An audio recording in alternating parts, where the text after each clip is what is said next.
M23 yoba yarasubije Uvira canke ni uguhuma amaso? Namahoro canke n'amahorerane? Ni inkuru yitekane canke n'uguhisha gwamo gw'amasasu? Ngo umutekano n'agateka kababa i Uvira bitegerezwa kugarukirwa vyihuta. Ivyo si jewe ndabivuga. Biri mu cegeranyo c'ishiramwe mpuzamakungu Human Rights Watch. Iryo shirahamwe rihamagarira leta ya Kinshasa, amakungu n'isi yose guhagararira uburenganzira bw'abanyagihugu na cane cane abanyamurenge. Ibi bije inyuma y'itangazo rya M23 ryo mu mpera z'indwi iheze, aho yavuga ko yavuye mu gisagara ca Uvira.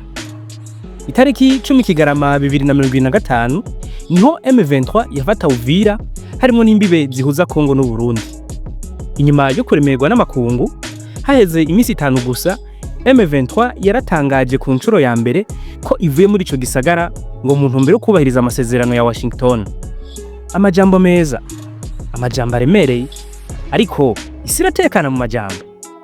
Ico gihe M23 imbere yo kuva muri Uvira hari ivyo yari yasavye. Yavuga iti Uvira igenzurwe n'ingabo zidahengamiye ku ruhande na rumwe. Yavuga iti abasirikare n'ibigwanisho bikurwemwo. Yavuga kandi yuko abasivile bakingirwa atakurobanura. Igisaba kandi ko ishigwa mu ngiro y'ihagaruka ry'intambara cessez-le-feu rigenzurwa n'ingabo z'umugwi wa gatatu zidafise uruhande zihengamiyeko. Ariko ivyo asaba bisa naho byagumye mu mpapuro, ntivyegera bija mu ngiro gushikira indi kura y'akarenge burundu. None M23 twovuga ko yavuye Burundi Uvira canke ni uguhindukiza umugongo gusa iheze garuke? Kuva kuwa mungu itariki 18 Nzero, amakuru yemezwa n'ibinyamakuru vyinshi mpuzamakungu avuga ko FARDC na Wazalendo binjiye mu gisagara. Umwe mu banyagihugu yaganiriye na BBC yaremeje ayo makuru ati M23 yagiye isange ku kivugo ca Kalundu, kuri bank, ku gipolisi, ku kirimba c'umukuru w'igisagara M23 ntikihaboneka. Ariko mu misozi irahavugwa. Aha ni mu Katongo, mu Kagongo, muri Makobola ya mbere n'iya kabiri.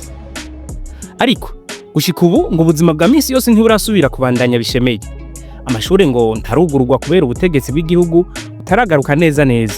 Amasoko ararema gahoro gahoro, ariko n'amasasu abandanya kumvikana. Ku ruhande rwa leta rero ntibaremeza neza ko M23 yoba yaravuye Uvira. Buramatari wa Kivu y'Epfo Jean-Jacques Purusi kuri BBC ati M23 ntiyavuye ijana kwijana. Ngo hari abasirikare basigaye, ngo hari ibigwanisho vyasizwe, ngo hari umugambi wo guteza akajagari. Ngo M23 yibereye mu misozi hanamiye Uvira. Uvira nayo ikaba imeze neza nka Bujumbura, aho iri mu kiyaya igahanamirwa ari imisozi. Uri mu misozi araba neza uri mu kiyaya. Mu gihe amasezerano ya Washington asaba ko M23 itegereza kuja ku kilometero 70, bivuga ubu ko iri mu duce twa Sange, Ruberizi na Kiriba. Aho ni kilometero biri hagati ya 15 na 20 gusa. None M23 yaravuye utagigaruka Uvira? Amahoro rikaraza canke n'intambara yambaye izina rishasha? Uvira iracabaza, n'isi yose irarindiriye kuraba iyo biherera.